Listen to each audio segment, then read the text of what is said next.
Unong yalam ka BJP ubaderu Menteri Sorkar uba Bah Hek haka singithok diem uloong baka jingpyntreikam ya kino kini kikindon an laka deke inline permit ILP ni ka Meghalaya Residents Safety and Security Act MRSSA kimde satyaban pyndik ya kino kini nong snong jongkari habakren Syllad pathai kubor uba Hek uloong pila banwanra kino kini ki an kata ka ILP ni ka MRSSA Henry Barok kinong snong ke India kimde satya bansha pyndik kino kini beriu kimde bansha pyndik kata ka de jingpen pa kwa sha kedar na kalyang ka jonga omde bandan kino kini bansha pyndik watla kata uloong bana kalyang ka sorkar kadang don hapdeng ka kam ban pyntrikam ya ka MRSSA hapo ka jela kadang ban la ban tela kam hakabaya de baka jingwan rung kertap ki beriu ki bana bar sha kan ka jela Hakabaya day baka jingpyntreikam ya ka ILP uba Hek uloong baka nikakam kadang sakut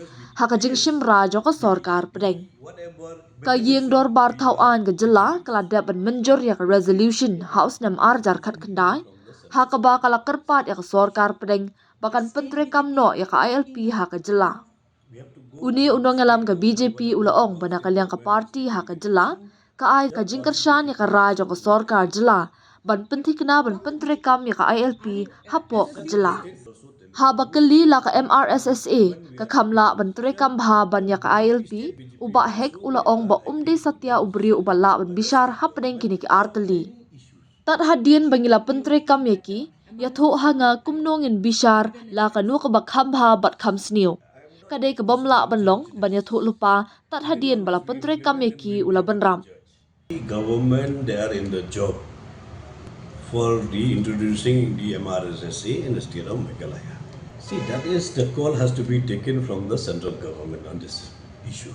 We have to go with the state government, whatever the state government is taking an issue, the party BJP also will agree with that. I'm also telling you, if we as the government, we are taking this decision, the BJP, state BJP also, we are agree to the decision taken by the state government on any issues. See, I am not a person to judge this.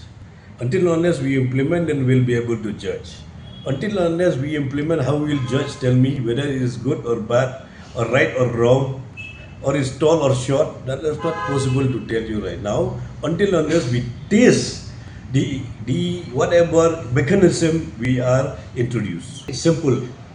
If you introduce any kind of mechanism, if MRSA or any the ILP, all citizens of India should not be harassed, nor any human being should not be harassed. That is my clear view and my clear point. Nobody should be harassed. Everybody should allow to live and make this world a better place to live in for you, for me, and for everyone.